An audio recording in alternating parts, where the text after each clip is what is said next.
I want to ask you a question. What are your fears? What are you afraid of? What are you scared of? Because we all have fears, don't we? We all have something that's blocking us, that's holding us back. And as we begin to look at life, what we realize is that the reason that most people are not living out their true potential, are not doing all of the things that they would really like to do, is because of fear. Some people call fear false evidence or expectations appearing real. I'm reminded of the story of a guy that was living in an area where he had some new neighbors, and these neighbors had a bulldog. And when he came home every day, this bulldog used to chase him about a half a block from his house. Every day, he would have to streak home. I mean, he would just run. This bulldog would be right on his heels. And so he just got tired of that, because he would go home and about a half a block away from home, he would look around for this bulldog, and he wouldn't see him. And he would go walking casually along, and this bulldog come out of nowhere, woo, woo, woo, and start chasing him, and he'd run home. So this one day, he just got tired. And so when the bulldog was running after him, he started running. He saw a rock, and he stopped to pick it up to throw at the bulldog. And when the bulldog got up on him, he started barking. He realized the bulldog didn't have any teeth in his mouth. Then he started chasing the bulldog. If you don't get on away from it, because the most the bulldog could have done is gummy, you know. And so, you know what? Most people go through life running scared. Running scared from things that have no teeth in them, because they're false expectations appearing real. That, see, we're brilliant enough to scare ourselves to death. Do you realize that? There are some people actually who get a kick out of scaring themselves to death. I remember the last frightening movie I saw. It was The Exorcist. I will never forget. I was so frightened when I came home. I'll never forget. I drove in the driveway, and I had already called my former wife and said, listen, turn the lights on. I was coming in the driveway, and I was getting out of the car, and all of a sudden I couldn't get out. I started blowing my horn. I said, Madeline, they got me, they got me. She came to the kitchen and said, take your seatbelt loose, fool. I said, oh, okay. I was frightened out of my wits.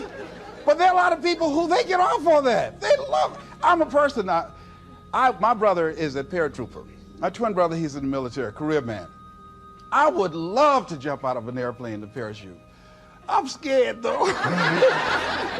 I mean, I really admire my brother for that. I would really love to be macho man like that. What are the things that you fear that's been keeping you from living your dream? That's been keeping you from doing some things that you would like to do? Just think about those things. And how do we begin to handle that? Abraham Maslow said that life is about growth. And he said, you can either go back to your comfort zone, and there you won't find any growth, or you must be willing to go forward and face your fears again and again and again, because you're never going to have a fear-free existence. I mean, some fear is acceptable and legitimate. There are some things that you really should be afraid of. Now, you shouldn't allow it to immobilize you. You acknowledge it, you take it into account, and you carry yourself accordingly. There are times that we should proceed with caution, but it's the difference between being stopped by fear. It's the difference between having a fear and the fear having you. So what do? One, acknowledge it, and knowing that it's okay. Don't condemn yourself for being afraid. It's perfectly fine to have some fears. You acknowledge your fears, you embrace those fears, and then you move on. You act on whatever it is that you fear. Because once you embrace it, see, what you resist will persist. What you resist will persist. So one of the most important things is to begin to embrace your fear. The fear of bodily harm, that's legitimate. When I was a disc jockey in Columbus, Ohio, you know, I was young, about 22, 23, thought I was tough, and I was on the air, And Al Green, who was a great performer at that time and still is now singing gospel music, had a record. His first hit record was Backup Train. So a guy came in the town and was impersonating Al Green. I happened to know Al Green because I'd already booked him. And so when I found out this guy was impersonating Al Green, I came on the air and did an editorial about him, and I exposed him. He was a rather big fellow, and so he had the word out that when I see this guy Les Brown, the disc jockey, I'm going to knock him in the mouth for having a big mouth. So I was driving down Main Street in Columbus, Ohio, had my son in the car, and I always had this little saying, hey, if anybody ever put a threat out on me, I'm going to make them honor it. So I saw this guy in the street. So I pull around. I said, excuse me, I'll be right back. Got out of the car. I said, hey, man, I heard you said that you were looking for me. I'm Les Brown. He said, you are? I said, yeah. I said, what is it? I'm the one that said that you are an imposter. I said, I want to know what you're going to do about it. He opened his coat and he had a gun there. I say, but whatever I said to hurt your feelings, I want you to know it's all right.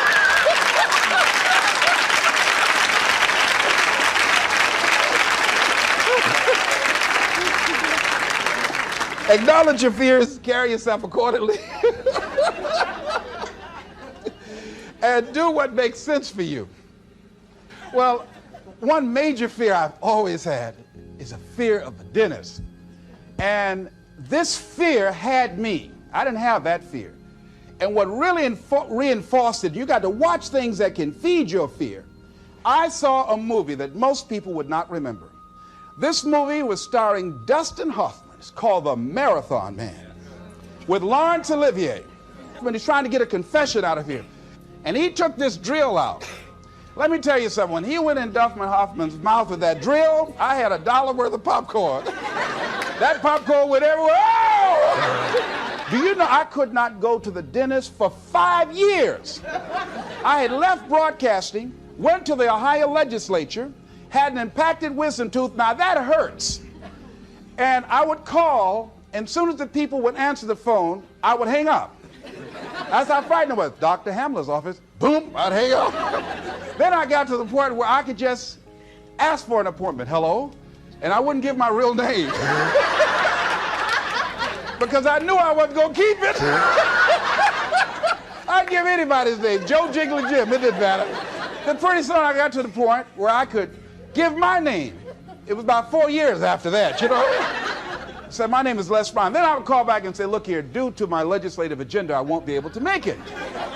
So the lady finally said on the phone, she said, you're scared, aren't you? I said, no, I'm not. She said, then why don't you come in? I said, that's none of your business. She said, you're not coming in because you're scared. I wish you just would not waste our time. And she hung up. I said, you have no right to do that to people like me, you know? So finally, to make it long and short of it, I was hurting so bad, I said, wait a minute, I've got to do something. And I said, what am I afraid of? Go there and handle it. And I said, man, Dr. Hamler, I just can't hear this drill. I mean, if you can do whatever, I don't need to hear this drill, that sound, you know, that's what gets me, that drill. Don't pull that drill out on me. He said, just calm down, calm down. And it wasn't really bad as I thought it was. One of the things you find out that when you face your fears, it's not as bad as you think it is. And when people tell you, I just can't do it, I can't handle it, I mean, really, I can't handle it, what they're envisioning is that they're not going to be here. They're going to clock out like you're going to die. And guess what? We all had occasions when we confronted our fears, we had to do something we felt uncomfortable with, we didn't want to do it, and we did not die. They didn't come take us and put us in a box somewhere. Am I right? So what we've got to begin to do, how do we handle that? What's the process? Because it's all up in here. One, I think, is imagine the worst case scenario. I just imagine that he went in my mouth and with this drill, and that I just croaked out. Then I imagine, that's the worst case scenario. Then I had another technique I used. Visualize yourself being more than able and capable of handling it. And I used to have a tremendous inferiority complex about speaking before people that I felt who had more going for them than I did. Because I'm not college trained, I used to feel that college people were the most intelligent people on the planet. And there was nothing I had to say for them. And what will they listen to me for? That's the way I felt. And so I had to visualize myself speaking before them, speaking before various audiences that had more going for them than I did, and realize and appreciate my own value, and that I was a worthwhile person, even though I didn't have all going for me. I didn't have the money, I didn't have the education that they had. So part of the process is seeing yourself, being worthy, being capable, having what you need to make you a worthwhile person, and that you're more than able, and that you deserve to be listened to, or you deserve to have that dream and that passion and whatever it is that you see and envision there. You've got to see it in your mind's eye and know that you've got what it takes. Repeat after me, please. I must see in my mind's eye, see myself, confronting my fears, handling my fears. I'm more than able. Shake somebody's hand on your right and left and say, you got the right stuff.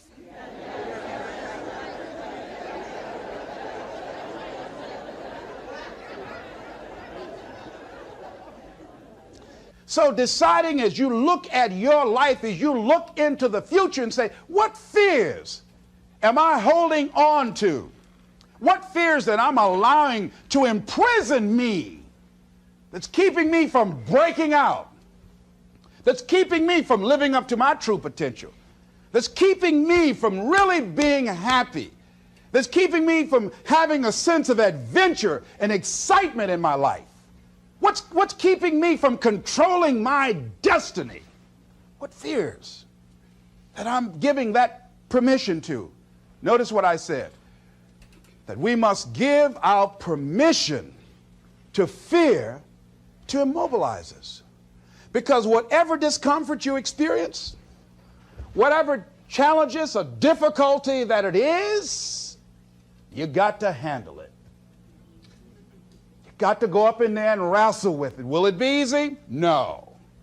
Will it be challenging? Yes. A friend of mine who's going into recovery. He's been addicted to crack cocaine for years and alcohol. And he was talking about how challenging it was and why he was dreading going into cold turkey. I said, what do you want me to tell you? That it's going to be a picnic? No, it's not. It's going to kick your butt? Yes, it is. Are you going to want to die? Yes, that's a part of it. But that's just what you must go through in order to get where you want to go. And guess what? You are strong enough to do it. You're strong enough, and your life is worth whatever you have to go through to get past this addiction. Whatever you have to do. This dream you got, whatever you want to do, will it be easy to just run out there and do it? No. Will it happen overnight? No. Will it be a struggle? Yes. Will there be times when you can't make ends meet? Yes, that's a part of it. Will there be times you won't know what to do? Yes, that's a part of it. Will you have some opposition? Will things go wrong sometimes? You will have many visits from Murphy. Now, if you're saying, well, who's Murphy? Don't worry.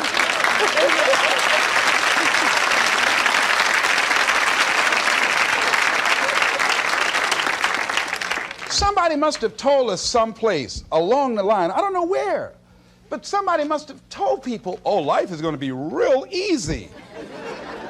No. If they told you that, I've got a special announcement. They lied. I'll never forget, I had a special piece of legislation I wanted to get passed, and I said to a guy, I said, look here, can I count on your vote? He said, yes. And look here, if I can't count on it, let me know. There's another guy that owes me a chip, and I can call on that. And I won't need your vote, but I do need it. If you say you're going to do it, do it. He said, you can count on it.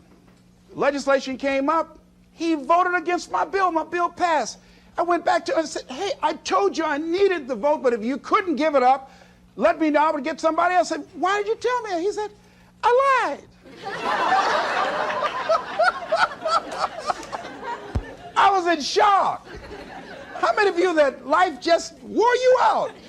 That you didn't expect that? You thought you'd go to school, get good grades, get a job, and you came out here and you'd be able to get a job and live happily ever after, and you say, they lied. Yes, they did. They never told me, you know that song said, Mama told me there'll be days like this. They didn't even tell us that. Isn't that something about life is challenging? I mean, it's some stuff you get out here, you didn't read it in a book nowhere. Didn't nobody warn you that it was going to come down on you like this? That's called life. There are all kinds of challenges like that. So what's the next piece is that you accept yourself, then you accept the fear as a fact and not a force. See, when you accept yourself and you accept fear as a fact, that means that it's something that happens. It's something that you're going to experience, but it is not a force to hold you back. It doesn't have any special power other than that you give it. So you accept the fact that you are afraid, and then you move on anyhow. You move on past it, and you do whatever you've got to do. I was at a big motivational rally for a gentleman by the name of Dexter Yeager down in the Carolinas. I was standing backstage, and I had to go out. I was the last speaker on the program. It's the first time I'd been in a stadium of this size, over 10,000 people. You couldn't see the people because the lights are just blaring in your eyes, called Free Enterprise Day. I was afraid. My heart was beating fast. I was just pacing back and forth. And Dexter said, "Are you all right?" I said, "Yeah." "Yeah, I'm all right." So I said, "Wait a minute, just calm down. Calm yourself. Hold a minute. It's all right, Les. It's all right. All right. Just be as scared as you can be." See, that's why I say embrace that fear. Just try and see how scared you can really get. And start breathing deep. So the guy came back and said, "Are you about to die or something?" I said, "No, I'm fine." But after I started embracing it and trying to make myself as afraid as I can get and imagine what's the worst thing that I could go out there and do, my mind go blink and I faint on stage, that's the longer they gave me my check.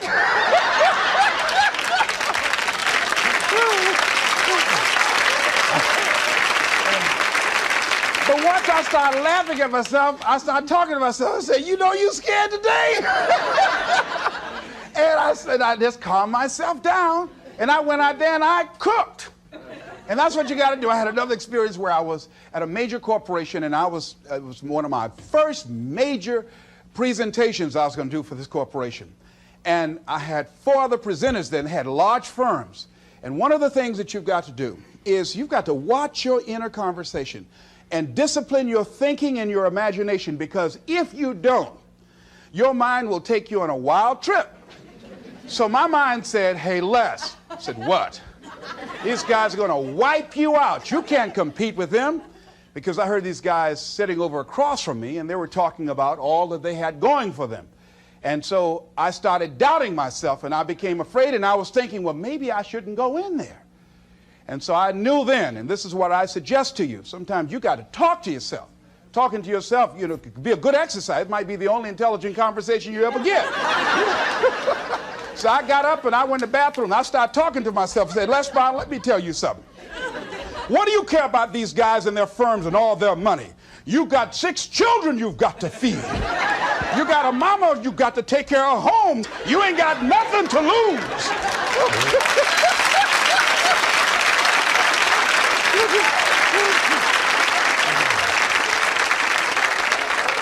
I went in that room and looked at those people. I said, "Don't you do nothing till you hear from me."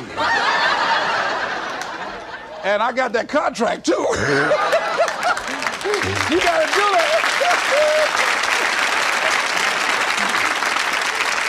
So when you have your lower self talking to you, telling you what you can't do, part of what you've got to do is be your own motivator. And you can't talk casually to yourself. You can't stand around and say, "Now, you must calm down now." No, that subconscious mind won't hear that.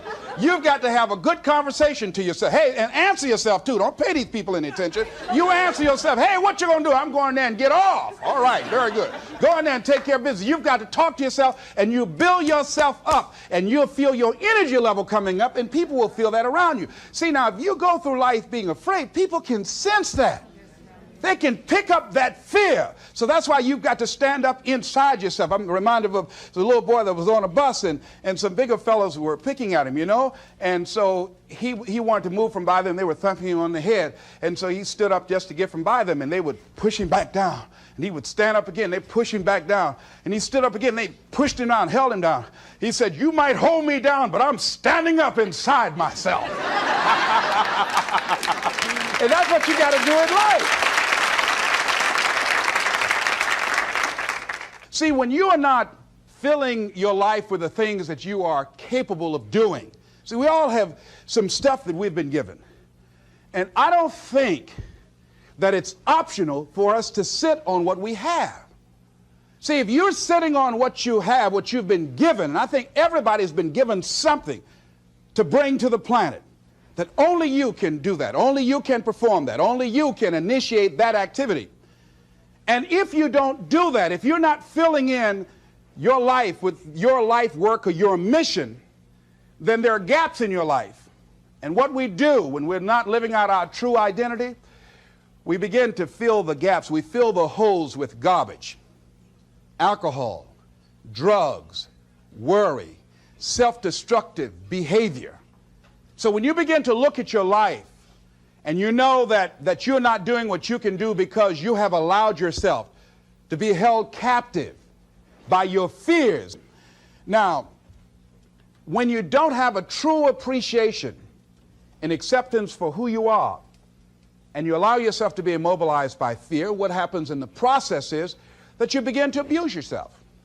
You begin to sabotage your life, you begin to sabotage your dreams, you begin to unconsciously work against yourself. You become your own worst enemy. So what do you do about that? Well, you begin to realize that your dream and your gifts have so much meaning and so much value for you till your hunger for them will begin to push you past the fear. Your hunger to have them will give you a special drive. As you work on yourself, as you begin to acknowledge your true identity, the true power that you have, the true capacity you have to bring about change, the miracle working power that you have within yourself to do the things that you want to do. When you take them on, I'm reminded of a man who, this gentleman was doing a special study of a special tribe in Africa, headhunters. And he had difficulty in developing a relationship with these tribesmen because of the fact that he had fear. He had fear they were going to take his head. I tell you, all fears aren't bad. That was a legitimate fear. That was a good fear to give you a headache. So he worked there for a long time with no effort, no progress in developing a relationship and rapport and being able to achieve a level of trust. So finally one night while he was in bed, he was thinking about it. I said, what is it that you came here to do? What is your life work as a missionary? He said, I wanted to study these tribesmen. I said, what's the worst thing that they can do to you? Kill you. And he just decided, hey, this is what I came here to do. I know that there's some risk involved, and I'm going to do it, come what may. He said, I'm not going to be afraid anymore. He went back the next day, and he started doing the work and trying to talk to and interview many of the members of this tribe. And they began to respond to him. They threw out the welcome mat to him. And years later, when people came to see what his progress was, they asked him, how were you able to do this? How did you convert the relationship from being hostile to that of being positive? And he said something I think has value for all of us. He said, when life can no longer threaten you with death, he said, what else is there? What else is there? And the majority of the fears that we have are not life or death fears. They're not those kind of fears. But through our imagination, we blow them out of proportion and we give them more power than they actually have or deserve, and we permit them to govern our lives. We permit them to determine how far we can stretch out on our dreams and discovering our stuff. And as we begin to look at ourselves and begin to, wait a minute, just getting to the point as you assess yourself and begin to prove yourself and just say, wait, hold a minute. I've been sweating this out. What's the worst thing that can happen to me on this? Will it kill me? Will I die? Why am I going through all of these changes over this? How much power does this really have? And am I the one that's feeding the power into it? See, a lot of times we allow ourselves to be fed and to be programmed into being afraid. I mean, you watch the news and read the newspaper, you'll be scared to come out the house. Am I right? You'll be afraid. So what kinds of things, what kinds of thoughts are you feeding your consciousness? What kind of things are you putting in your mind that will enable you to either move forward or to justify why you're staying where you are? Another piece that I look at, that when I finally decided that I was going to go to the dentist, the pain was so great. I couldn't hold out any longer. All of a sudden, the fear didn't matter. I can't but take me. Now, some people need fear, you know. I have a friend that we told him, hey, man, you know, you need to lose some weight. You're getting overweight and out of shape, and at our age, we need to have a regular program. And Bud said, man, I've been fat since I was a little boy. I'm big bone. I've never seen a fat skeleton, though, you know. Well, Bud became ill. How many of you ever seen a fat skeleton? Raise your hand. I know, all right. Bud became ill, passed out, and I was there, and the doctor was talking to him. And Bud, I think, was going to go right back to same old eating habits and doing everything. You know, they said, look here, you are a diabetic. He said, now, here's some of the side effects. You know, you could go blind, you can become an amputee. None of that touched him. He said, you can become impotent. He said, what did you say? Bud has lost weight. He exercises every day. He's into body sculpturing. 48 years young. He looks great. I can't believe it. But just that one statement made all the difference in the world. Bud is a new man today. So what is it that has to happen to you? Some people don't take corrective measures to improve their health until they get a pronouncement that they're about to die. Then they'll start, okay, all right, I'm ready to do whatever you want me to do.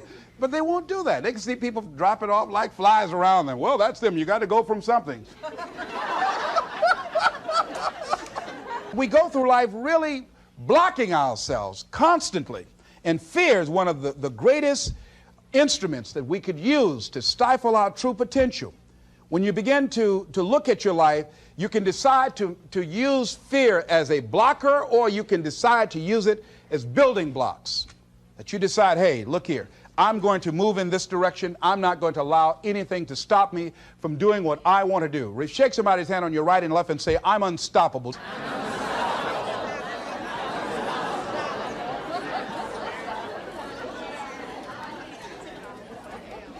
See, when you begin to understand and acknowledge your fear, and you go forth anyhow, you go forth in a spirit and a knowing that there's a way that you can begin to handle this. There's a way out here somewhere. There's a solution.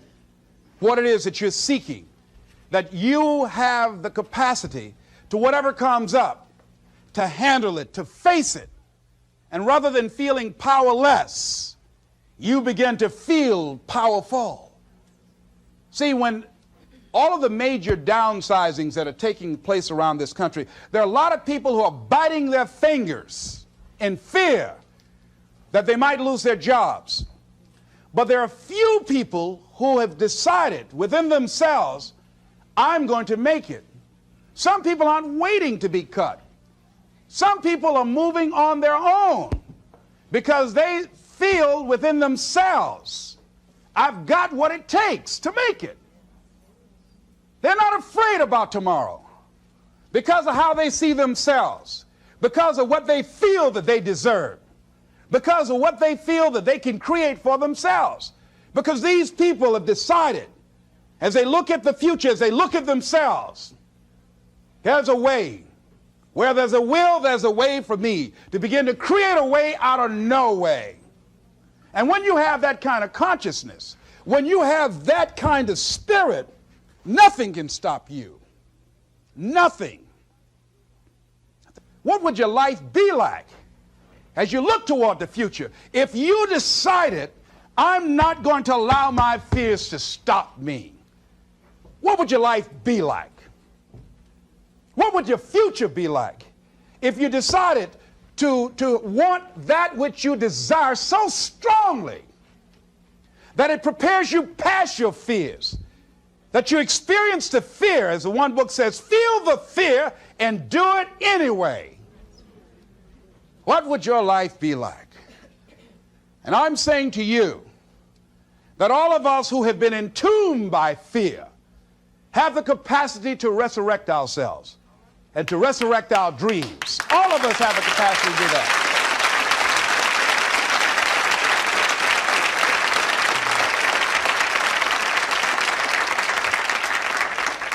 And you have, is it easy? No. It's not easy. Can I do it? Yes. What's one of the ways to get started? Some of us need somebody to hold our hands. Sometimes we need somebody to help us out. Be willing to say, I don't know. Be willing to reach out. Be willing to get some assistance to take you to the next level. One great athlete, you never expect boxers to make profound statements. I think it was Joe Frazier who said this one. He says, all of us are like the blind man at some point in our lives standing on the corner waiting for somebody to lead us across. So all of us at some point in our lives need some help, need someone to reach out to us, to throw out the lifeline, to help us go across some treacherous waters that we couldn't navigate by ourselves. None of us do it by ourselves. All of us at some point of our lives. We need that kind of help. We need that kind of assistance because we grow from the people we have in our lives that can enrich our lives personally, professionally, spiritually, and all the dimensions of our lives. We don't grow in a vacuum. So as you look at yourself, what are the fears you have that maybe you need some help in strengthening yourself in that area? As you assess your strengths and your weaknesses, as you begin to approve yourself and your passions and your dreams and your goals and the things that you want, if you decide to experience all of your true potential, as you decide to manifest all of your greatness, as you decide, wait a minute, what else is available to me out here if I decided to experience the fear of rejection, the fear of no, the fear of failure, the fear of standing by myself? What else is available? Of taking a chance, a fear of losing it all. What else is available to me that will bring some extra meaning and value? The fear of people not liking me. You know how many people do things they don't want to do because they want everybody to like them? Everybody's not going to like you. Excuse me, special announcement. Everybody's not going to like you. No, it's just not that kind of world. But you know, there are a lot of people who won't take positions on issues, who won't take a stand for things they believe in, who won't speak up for themselves because they don't want to make anybody mad. Oh, it was Bill Cosby. He said, I don't know what the secret of success is. He said, but here's what I know what the secret of failure is. He said, trying to please everybody. You can't please everybody. But there are people who have the fear of rocking the boat. So they just go alone in life, just go alone. Well, how do you feel? Well, I don't really want to say. How many of you know people like that? Raise your hand. These people aren't living life. They're not truly experiencing life. What do you really want to do? Well, I don't like this, but I guess I'll go ahead on and do it. No. No, life is too short for that. Too short and unpredictable, moseying through. Not trying to disturb anything, not trying to shake anything up, not trying to make any waves. You see, there are some people who come through the universe and their level of contribution and the level of energy they manifest is so small, so inconspicuous that when they go, you won't even know they left. I mean, there are people who die on jobs and you say, hey, where's John? Oh, John's been dead 6 months. You're kidding. No. Is that right? Yeah. I didn't know. Why didn't somebody say, well, I guess we didn't miss him. But there's some people, because of their personality, because of their contribution, because of the investment of their time and their energy and the impact they have there, that when they go, everybody will miss them. See, when Mother Teresa checks out, everybody will know. When Rosa Parks, Everybody will know. Nelson Mandela, everybody will know. Why? Because of their contribution. See, but there's some people, because their contribution is so small, no one will care. So I'm saying, before you are boxed and buried, decide that you're going to box and bury your fears. Decide that you're going to begin to live life on a new level, seeking out new horizons, that you're going to find more love and more joy and more ways to give more to life. Guy said something, I love this. He says, everything a man does for himself, guess what? He takes with him. But everything he does for others, he leaves behind. So when you begin to say, what is it that I want to leave? What contribution that I want to begin to make? What difference do I want to make in life? What is it that I want to do with the rest of the life that I have left? What chances I need to take? What risks do I need to begin to embrace? What fears do I need to step on? What areas of my life am I dead right now? What dreams? You can either live your dreams or live your fears.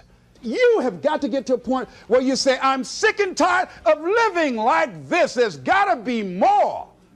That's when people go out and strike out on their dreams. That's when people get out of relationships where they're dying together rather than growing together. That's where they leave jobs. So where are you going? Away from here? I don't know.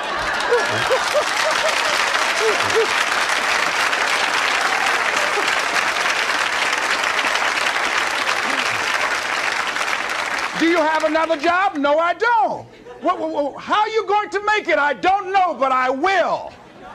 See, you will when you put yourself in that kind of situation. I'm reminded of two frogs that were hopping down the road, and they fell into a bottle of milk. And one was hopping up and down for a while, and he drowned. He just gave up. But this other frog just kept on kicking. He wouldn't give up. He just kept on kicking. And pretty soon he churned that milk into butter, and he walked on out.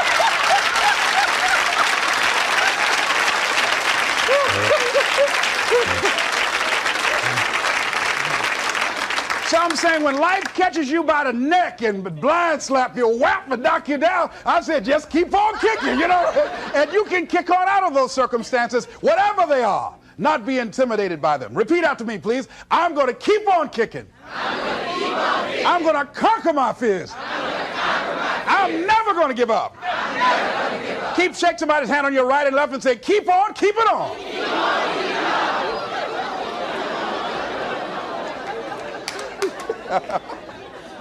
I tell you, one of the exciting things about life is you got to keep the child in you. Little children dream. We used to go to work with my mama, and we would be riding across Miami Beach. My brother and I would be arguing, that's my car. No, that's your car. That Rutabaga over there. Well, that's my house. Mama, tell him that's my house. I had that house yesterday. How many of y'all did that as kids? Raise your hand. But then after we become adults, life slaps you side the head a few times, and then you don't dream anymore. Bigger Thomas in the book, The Invisible Man, I think it was, he said, the impulse to dream has been slowly beaten out of me through the experience of life. And most people, ladies and gentlemen, have stopped living their dreams because of the lessons they've learned from life or things they've picked up, because we've only been born with two fears: the fear of a loud sound or the fear of falling. And all the other fears are fears we learn, fears we pick up. Whatever you're scared of, your life, the value you brought to the planet, far more important than whatever you're afraid of. You're stronger. So as we begin to look toward the future and look at what will it take for us to break through those fears, one, acknowledging the fear, knowing it's all right, some fear is healthy. Beginning to know that your dreams, your passions, your drive to achieve whatever it is you want, as it has more power and meaning, it will move you past your fears. As you begin to feel that you deserve it, your passion and goal is so strong, the fears won't matter. As you begin to trust yourself and put yourself in the situation where you have to make it happen, you will make it happen. Ladies and gentlemen, I don't believe this. I know this from my own life experience. I know that you've got greatness within you. I know that you have unlimited potential in you. I know that you have something to give to the universe that was not here before you showed up. Somebody said that life is God's gift to us, and how we live our lives is our gift to God. What kind of gift are you giving? And what kind of gift could you give if fear wasn't an issue? And I'm saying you can have fears, but don't surrender. Don't let your fears have you. You're more than capable of making this your decade.